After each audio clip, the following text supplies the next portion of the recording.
예, 우리 찬양도 참 듣기 좋네요. 혼자 노래 부르는 것도 좋지만 합창이 더 좋잖아요. 신앙생활도 마찬가지입니다. 구원은 개인적인 거예요. 남편이 예수 잘 믿는다고 해서 아내가 구원받는 것 아니고, 아내가 천국 간다고 해서 남편이 당신 올라갈 때 내가 그냥 다리 잡고 따라갈래, 그렇게 되는 것 아닙니다. 아버지가 목사라고 해서 그 자녀들이 저절로 믿음의 사람이 되는 것도 아닙니다. 구원은 개인적이고 인격적인 결단이기 때문에 그렇습니다.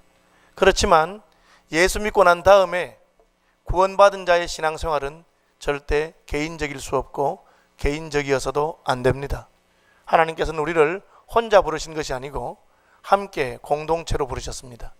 다시 말하면 예수 믿은 사람은 내 일에만 신경 쓰는 것이 아니고 다른 사람의 일에도 신경을 써야 된다는 것입니다. 각각 자기의 일을 돌아볼 뿐더러 다른 사람들의 일을 돌아보아라, 그렇게 성경은 말하고 있습니다.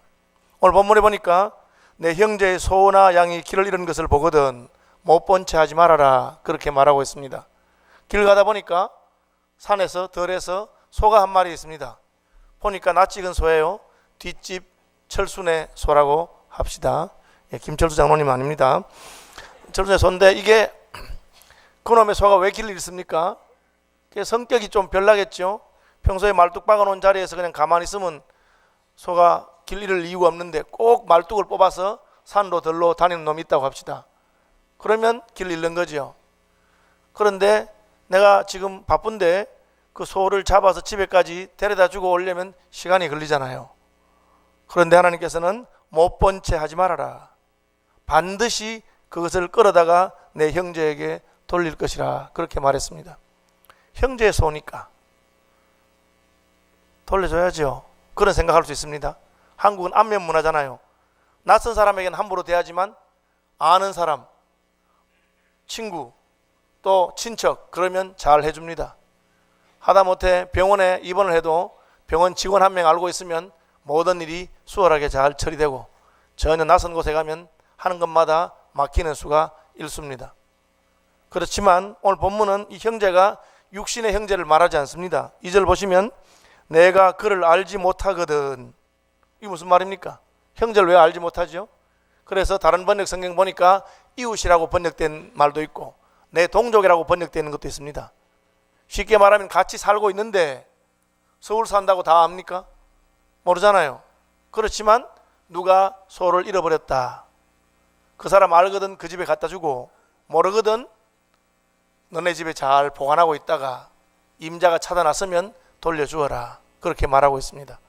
집에 보관하는 건 얼마나 귀찮은 일입니까? 그놈의 성질 나쁜 소가 또 언제 우리를 뚫고 나갈지, 나가면서 우리 집에 있는 소도 데리고 나갈지 모를 일입니다. 상당히 귀찮지요. 가능하면 남의 일에 신경 쓰기 싫어하는 오늘날의 세태로 따진다면 참 하나님이 귀찮은 것을 말씀하시는구나 생각이 듭니다. 그래도 소니까, 소야 옛날로 말하면 한 집안의 재산 아니겠습니까? 그 집안의 재산인데 찾아줘야 되겠다, 그런 마음이 들 수가 있습니다. 양은요? 양도 재산까지는 안 가지만 제법 비쌀 텐데, 나귀는요? 이놈의 나귀는 성격도 급하고 한데 소나 양이나 나귀라도 찾아주어라. 그거 더 낮은 거는요? 옷은요? 이웃에 옷을 길에서 주워서도 임자를 찾아주면 좋겠다, 그렇게 말하고 있습니다. 심지어 옷보다 더 가치가 없는 사소한 것이라도 주인이 찾는다고 생각되면 주인에게 돌려주는 게 좋겠다. 하나님께서 왜 이런 명령을 하고 계십니까? 사실 우리 사회에 그런 사람들이 많아지면 우리 사회는 아름다운 사회가 되고 더 살기 좋은 사회가 될 것입니다. 다른 사람에게 무관심하고 이웃 사람이 먹을 것이 없어서 음독 자살을 해도 몇 달이 지나야 발견되는 그런 사회라고 생각한다면 얼마나 우리가 비참한 사회에 살고 있겠습니까? 심지어 내 형제의 낙이나 소가 길에서 넘어진 것을 보거든 짐을 싣고 가다가 혹은 넘어졌다, 자빠졌다, 반드시 일으켜 주어라. 주인이 옆에 있습니다. 자기 소 자기가 일으키지 내가 이렇게 됩니까? 주인과 함께 너는 반드시 형제를 도와 그것을 일으킬 것이다, 그렇게 말하고 있습니다. 왜 이런 말씀하셨을까요? 하나님은 우리가 서로 사랑하면서 함께 살기를 원하고 계십니다. 오늘 젊은이들은 개인주의가 팽배해서 프라이버시가 무엇보다 중요하고 남의 일에 간섭하는 거 싫어하고 도와주는 것도 싫어할 수가 있습니다. 심지어 자식들도 부모가 자꾸 물어보면 내버려 두세요. 내가 알아서 할게요. 그렇게 하는 것입니다. 그것이 더 확대되니까 이제는 결혼하기도 싫어하는 사람들이 많이 생겼습니다. 저는 그냥 혼자 살래요. 예, 물론 하나님께서 짝지어 주신 배필이 나타나지 않아서 독신의 시간을 보내는 것, 그것은 그대로 하나님의 은사요 복된 것입니다. 그렇지만 내가 그냥 편하게 살기 위해서, 내가 결혼해서 남편 종로로 하랴, 내가 결혼해서 아내 돈 벌어주는 기계 하랴, 그런 생각으로 혼자 사는 것은 성경이 가르친 바가 아닙니다. 성경은 하나님께서 남자와 여자를 지으셨다고 말하고 있습니다. 그리고 둘을 짝지어 주셨다고 말하고 있습니다. 그래서 남편에게 아내는 짐이 아니라 복인 것을 기억하시기를 바랍니다. 아내에게 남편도 원수가 아니라 축복인 것을 기억하시기를 바랍니다. 혹시라도 그냥 농담으로도 이 왼수 그런 말은 하지 마세요. 예, 내 축복이라고 말하고 내 사랑이라고 말하고 하나님이 내게 주신 천사라고 그렇게 말씀하시길 바랍니다. 그뿐 아닙니다. 결혼했는데 자식은 낳기 싫다. 자식 하나의 양육비가 자그마치 3억이래요. 대학까지 졸업시키려면 3억이 넘는데요. 그 돈을 내가 왜 자식한테 쓰나? 나 좋아하는 것 즐기고 살다가 말래. 그렇게 생각하는 것이 개인주의적인 성향입니다.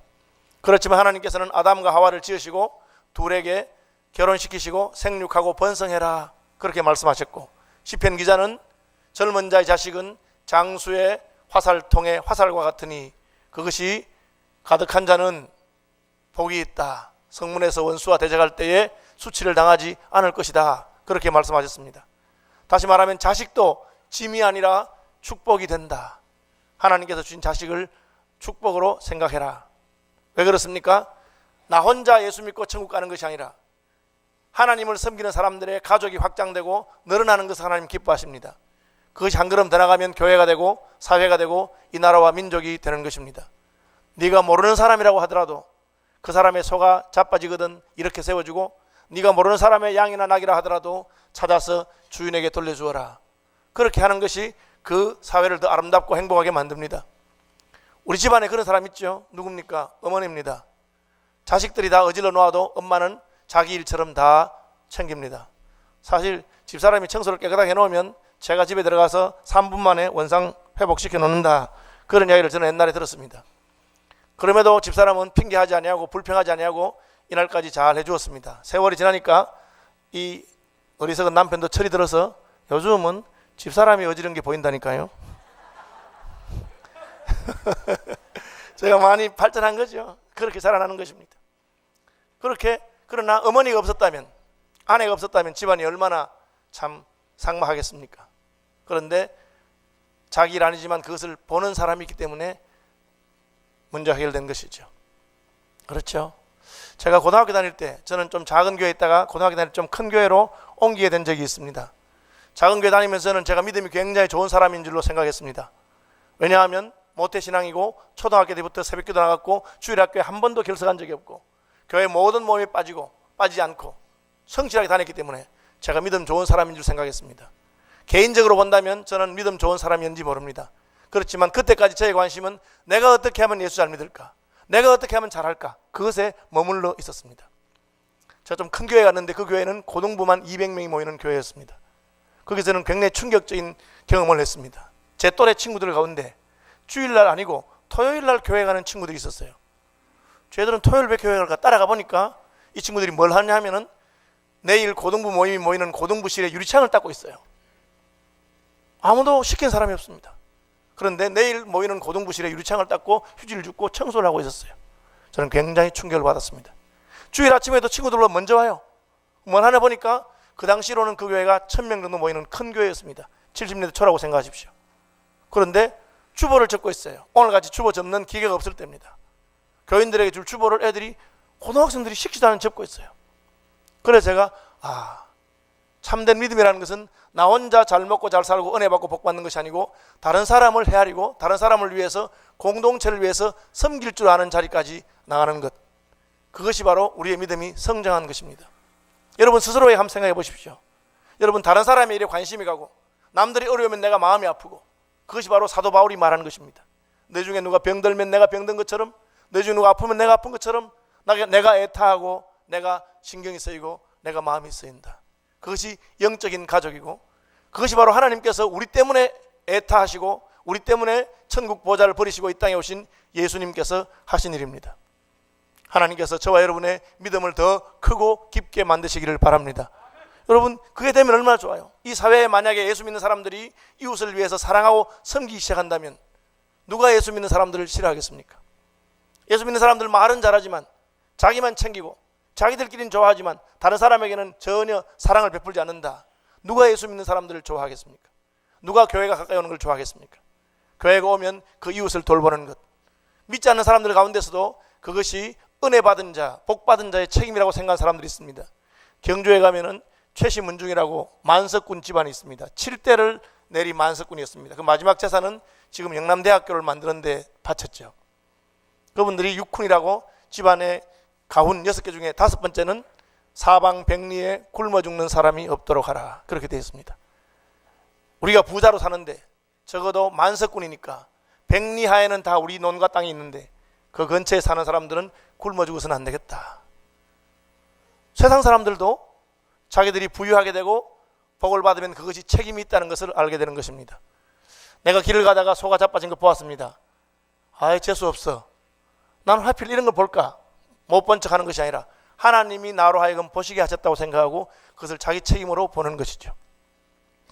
제 고등학교 때 친구들은 지금 아주 믿음이 좋은 사람들이 되었습니다. 그 고등학생 눈에 자기들이 사용하는 고등부실의 유리창에 들어온 것이 왜 보였을까요? 하나님께서 보여주셨다고 생각하고 자기들이 수고하고 닦은 것입니다. 저도 목사니까 교회 가면 다 보입니다. 저는 진짜 기가 막히게 다 보입니다. 부목사님들 안 보이는 거 담임 목사는 보인다 합니다. 예배당 천장에 거미줄이 보이면 담임 목사로 나갈 때가 되었다, 뭐 그렇게 말하거든요. 보입니다. 그렇죠. 그런데 그걸 보고 여러분 어떻게 반응하십니까? 아니, 초등부실은 왜 이렇게 어지러운 거야? 초등부 담임 교육자 누구야? 예, 참고로 초등부 담임 교육자는 홍순관 목사님과 석대성 목사님이십니다. 그분들이 했다는 게 아니죠. 보면 어떻습니까? 여러분이 하시면 되죠. 그렇게 말하는 사람이 있습니다. 왜 유아부실은 이렇게 어지러운 거야? 유아부실 교사는 누구야? 그렇게 말하면 자기는 책임이 없는 것처럼 보이지만 하나님께서는 내 눈에 그것이 보이거든 네가 그것을 책임지라고 말씀하고 있는 것입니다. 안 보이던 것이 보이는 것은 하나님이 나를 부르신 부르심이라고 생각하시기를 바랍니다. 하나님 보게 하셨기 때문에 나로 하여금 수고하기를 원하시는 것입니다. 누가 좋습니까? 내가 섬기기 때문에 공동체가 좋습니다. 내가 수고하기 때문에 다른 누구는 모르지만 기쁘게 하게 되는 것입니다. 그렇죠? 저는 그런 거 보면 화내지 않습니다. 이제는. 왜? 제 젊은 시절이 생각나기 때문에. 나는 전에 쟤들보다 훨씬 더 못했다. 그러나 세월이 흐르니 하나님께서 나도 깨닫게 하시고 보게 하신 것입니다. 이제는 내가 보니까 내가 수고하면 다른 사람들이 얼마나 기쁘겠는가, 그렇게 생각하는 것입니다. 주님, 우리가 그렇게 생각하고 그렇게 수고하기를 원하신다고 믿으시기 바랍니다. 제가 요즘 참 마음이 기쁜 것은 저희 교회 어떤 수는 월요일 날 예배당에 와서 청소를 합니다. 본당 청소를 해요. 그래서 뭐 아기 있는 어머니들인데 자기들이 생각해 보니까 우리가 늘 주일날 교회당을 쓰는데 딴 건 안 돼도 예배당 청소라도 좀 도와면 좋겠다 하는 거죠. 아니, 청소하는 분 있잖아요. 우리 교회 관리 집사님 계시는데. 물론 계시죠. 그렇지만 교인이 얼마나 늘었습니까? 그러니까 더 어지러워지죠. 하는 분들이 계십니다. 그렇죠? 토요일 날은 주일 식사를 준비하는데 그걸 돕는 분들이 몇 가정 계십니다. 제가 봤는데 한두 번 아니고 계속 오세요. 제가 마음이 너무너무 기뻤습니다. 그분들 새로 오신 분들이에요. 근데 아마 순장님이 가르쳤는지 어떻게 했는지 모르지만 토요일 와서 배추도 썰고 무도 따듬고 그걸 하세요. 부부가 같이 와서 하시더라고요. 아니, 우리가 주일날 그 일하는 분들 다 있잖아요. 이렇게 회의하고 하는 분들 있지 않겠나? 물론 있습니다. 그렇지만 식사 인원이 얼마나 늘었습니까? 일이 많죠. 그걸 보고 기쁘게 돕는 사람들이 있다는 것이죠. 그저께는 우리 교회 권사님 몇 분들이 모여서 이야기하시다가 교회에 와보니까 요즘 이불이 너무 이렇게 깨끗하지 않고 여러 사람이 있으니까 더러워지던데 이불 빨래는 우리가 해야 되겠다. 그렇게 결정하시고, 그 이불 빠는 게 귀찮잖아요. 보통 일 아닌데 또 그중에 한 분이 아이디어를 내가지고 우리 능동에 가면 그 빨래방이 있대. 거기서 빨면 아주 잘 빨아지고 드라이까지 되는데 뭐 그거 힘든 거 아니니까 우리가 보고 수련회 끝난 다음이든지 무슨 행사 끝나면 우리가 가서 가져가서 빨아야 되겠다. 자발적으로 그렇게 말씀하시더라고요. 그래서 제가 이제 이분들이 참 믿음이 들어가기 시작하는구나. 그럽니다. 어떤 분들은 여전도회에서 이불 좀 빠세요. 왜 우리만 시키는 거예요? 남자들은 뭐 해요? 뭐 그렇게 하는 분들. 예. 물론 그 말이 틀린 말 아닙니다. 남자들은 뭐 하는 거야 진짜? 그러면 할 수 있습니다. 그렇지만 그것을 보게 된 사람이 하나님께서 나를 부르신 줄 생각하고 하는 것은 얼마나 귀하고 아름다운 일인지 모릅니다. 그것이 바로 공동체를 건강하게 만드는 것입니다. 만약에 조국 교회가 그렇게 했다면 얼마나 달라졌겠습니까? 개화기에 대한민국의 지도자들은 거의 대부분이 기독교인이 되었습니다. 왜 그들이 기독교인 된 줄 아십니까? 예수 믿는 사람들이 하는 게 다르기 때문에. 하나님께 은혜 받은 사람이 하는 게 다릅니다. 여러분, 차를 몰고 가다가 차가 퍼졌습니다. 길가에 세우면 지나간 차들이 세웁니까? 우리나라에는 별로 세우는 걸 제가 보지 못했습니다. 그러나 유럽에 가면, 영국에 가면 내 차가 가다가 고장이나 세워놓으면 지나가던 모든 차가 섭니다. 모든 차가 서서 How can I help you? 뭐 도와드릴까요? 고장 났습니까? 연락해 드릴까요? 다 물어봅니다. 왜 그렇습니까? 그분들이 기독교 국가로서 오랜 세월을 지나면서 성경적인 가치관을 배워왔기 때문에. 그 개인은 이제 믿음이 떨어져서 교회 안 나간 사람도 많지만 그 사회의 분위기가 그렇게 된 것입니다.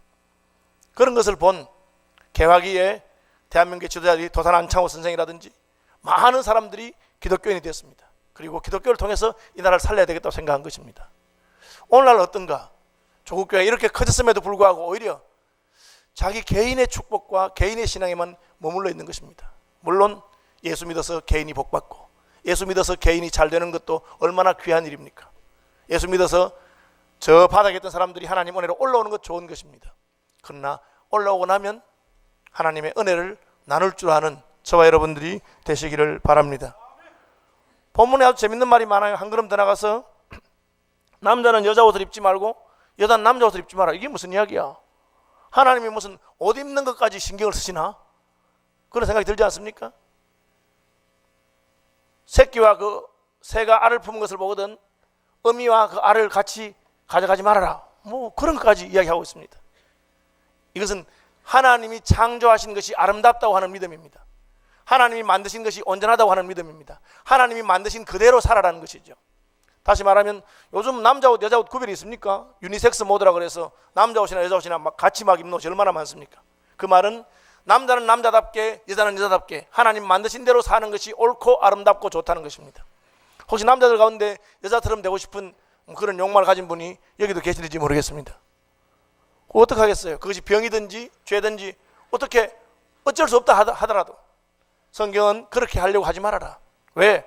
될 수가 없어요. 첫째로 남자가 여자처럼 되고 싶어도 아기를 낳을 수 없습니다. 왜 낳을 수 없을까요? 과학이 발전하고 나니까 원래 남자와 여자는 유전자부터가 다르다. 남자 염색체와 여자 염색체가 다르다는 것을 발견하게 되었습니다. 하나님이 다르게 만드신 것이죠. 혹 그 중간에 이상한 사람들이 혹은 문제가 있는 사람이 있을지 모르지만 하나님의 원래 계획은 남자는 남자답게 여자는 여자답게 그리고 남자와 여자가 합해서 가정을 이루고 생육하고 번성하는 것을 기뻐하신다는 것입니다. 그러므로 남자가 여자처럼 행동하거나 여자가 남자처럼 행동하지 말아라. 그것이 성경의 원리입니다. 하나님 지으신 피조물 아름답고 창조물이 다 좋습니다. 혹시 GMO라고 들어보셨는지 모르겠어요. Genetically Modified Organi이라는 것입니다. 그게 뭐냐? 유전자 변형 식품, 유전자 변형을 말합니다. 미꾸라지를 요만한 걸 이만하게 만들면 얼마나 좋겠습니까? 한 마리만 잡으면 20명이 먹을 수 있으니까 추어탕 끓이기 좋겠죠. 그런데 예수 믿는 사람들은 반드시 경제적이고 효율적인 것이 반드시 좋다고 생각하지 않습니다. 왜? 하나님께서 그렇게 만드신 이유가 있지 않을까? 큰 놈은 큰 놈대로 작은 놈은 작은 놈대로 좋든 나쁘든 하나님 만드신 것을 그대로 보존해 주려고 노력하는 것이 좋다고 그렇게 생각하시길 바랍니다. 그래서 물론 그 종 안에서 종자를 개량하는 정도는 괜찮습니다. 그렇지만 씨앗을 섞어 뿌리지 말아라든지 혹은 짐승을 다른 종류의 짐승을 같이 지내게 하지 말라든지 이런 것은 핵심이 하나님이 원래 창조한 그 종류대로 질서대로 만드신 것을 잘 보존하는 것이 더 옳고 좋다. 우리의 이웃에 대한 사랑이 한 걸음 더 나가서 자연에 대한 사랑까지 하나님이 창조하신 데까지 가자는 것입니다. 해방되고 우리나라의 정체성을 보여주는 우리나라를 말하는 중요한 그 정의가 있습니다. 그게 뭡니까? 붉은 산과 흰옷이 그립다 그렇게 했습니다. 우리나라를 붉은 산과 흰옷의 나라라 그랬어요. 백성들이 돈이 없어서 흰옷밖에 못 입었습니다. 그냥 무명옷을 입은 겁니다. 산은 헐벗어서 붉은 산이 되었습니다. 먹을 게 없으니까 나무도 자르고 나무 껍질도 먹어야 되는 그런 시대가 있었습니다. 지금 얼마나 좋습니까? 하나님 만드신 자연이, 나무는 나무도 살아있고, 성경은 우리가 하나님을 잘 섬기면 심지어 자연들도 축복을 받고 자연까지도 하나님 지으신 대로 잘 보존되는 것을 기뻐하고 있습니다. 우리가 살기 위해서 나무도 베고, 그렇게 북한이 지금 그렇잖아요. 산에 나무를 다 베어버리니까 홍수가 나서 얼마나 어려움을 겪습니까? 왜 그렇게 합니까?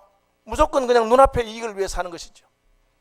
유전자적인 변형이라든지 혹은 자연을 황폐케 하는 것이 당장에 좋을는지 모르지만 하나님이 원래 만드신 것을 잘 가꾸고 보존하고 그 종을 유지하는 것이 옳다고 성경은 우리에게 가르치고 있는 것입니다. 왜? 우리가 하나님 은혜로 살기 때문에, 하나님께서 함께 살라고 하셨기 때문에 그렇습니다. 이것은 자연주의거나 혹은 사람이 자연의 일부다 그렇게 말하는 것도 아닙니다. 하나님은 사람을 특별하게 만드셨습니다. 하나님이 자연의 파괴에 대해서 짐승에게 책임을 묻지 않습니다. 멧돼지가 밭을 파는 것에 대해서 하나님이 정죄하지 않습니다. 그놈들은 본능적으로 사는 것입니다. 그러나 사람에게 대해서는 하나님께서 주신 아름다운 이 나라와 이 강산을 잘 가꾸기를 원하고, 하나님 이 사람에 대해서는, 특별히 예수 믿는 사람에 대해서는 이웃과 서로 사랑하며 살도록, 더구나 예수 믿어서 복받은 사람이라면 하나님께서 주신 가정을 지키고 하나님께서 주신 사회를 지키면서 자기가 받은 복을 다른 사람에게는 기적이 되게 하고 다른 사람에게는 은혜가 되게 하고, 그래서 수고한 만큼 좀 잘 사는 사람들이 있고 못 사는 사람이 있는 것을 성경은 인정합니다. 수고에 따라서 다른 걸 인정합니다. 그러나 그럼에도 불구하고 함께 굶어 죽는 사람은 없도록, 너무 고통당하는 사람들이 있는데도 불구하고 예수 믿는 사람들이 외면하지 않도록, 내가 모르는 자라 하더라도 그의 짐승을 네가 보살펴주고 헤아려주는 것이 마땅하다, 그렇게 말씀하고 계십니다. 오늘 말씀을 통해서 우리는 이익을 쫓아 사는 사람이 아니라 하나님의 뜻을 쫓아 사는 사람들이 되시길 바랍니다. 왜? 그것이 옳고 또한 그것이 옳을 뿐 아니라 그렇게 사는 것이 우리와 우리의 후손들에게 훨씬 유익합니다. 여러분, 믿음의 사람들이 되시길 바랍니다. 그저 예수 믿어서 처음에는 내가 구원받고 내가 천국 가는 수준에 출발했지만 시간이 지나면 점점 내 이웃들이 보이기 시작하고, 시간이 지나면 우리의 다음 세대가 보이기 시작하는 것입니다. 우리 아들들도 우리 손주들도 예수 믿고 이 나라에 살아야 되는데 우리가 어떤 나라를 물려줄 것인가, 그런 것을 생각해야 되는 것이죠. 하나님 앞에서 맺어진 관계는 부부관계든지 무엇이든지 내 마음대로 하는 것 아닙니다. 오늘날 우리는 내 마음에 들면 좋아했다가 아내가 마음에 안 들면 어떤 거짓말로 핑계를 대서 그네의 순결을 의심하면서 쫓아내는 그런 구약의 경우를 하나님이 정죄하는 것을 보게 됩니다. 만약에 거짓말로 아내를 쫓아내려고 했으면 그 남편에게 장인이 와서 아내의 전해인 표시를 주고 들키면 매를 맞고 은 100세겔이에요. 예수님이 은 30에 팔린 것을 여러분 기억하시기 바랍니다. 성인 남자의 몸값이 은 30입니다. 그런데 거짓말 한번 했다가 은 100세겔을 장인에게 물어주게 됐어요. 아이고, 속이면 어떻게 합니까? 이 법 조문이 아니고 법의 내용의 핵심은 무엇이냐 하면 서약에 대해서 책임을 지는 것입니다. 남편이 남편으로서, 아내는 아내로서 책임지는 것입니다. 그리고 서로가 서로에 대해서 이제 결혼했으면 순결을 지킬 것을 말하고 있습니다. 그것은 오늘날 많은 사람들이 결혼하고 나서도 그냥 남편은 남편대로 아내는 아내대로 그냥 편한 대로 살고 우리 간섭하지 말고 그렇게 하자, 그걸 무슨 쇼윈도 부부를 하더라고요. 남들 볼 때만 부부인 것처럼 다정하게 그렇게. 성경 그것을 원치 않습니다. 참된 공동체가 남편과 아내로부터 회복되길 바라고, 아내는 남편을 믿고 사랑하고 서로 간에 정절의 책무를 지키고, 그렇게 해서 이 사회가 아름다워지고 그렇게 해서 이 땅에 하나님의 나라가 어떠한 것인지를 보여주는 것입니다. 여러분, 대한민국 전 국민이 그렇게 안 돼도 괜찮습니다. 예수 믿는 우리들이라도 말할 수 없는 하나님의 은혜를 받았으니 나만 살피는 것이 아니라 각각 자기 일을 돌아볼 뿐 아니라 다른 사람들의 일을 돌아보고, 그래서 더 행복한 사회가 되는 그런 서울시민교회 성도들이 됩시다. 찬송하겠습니다.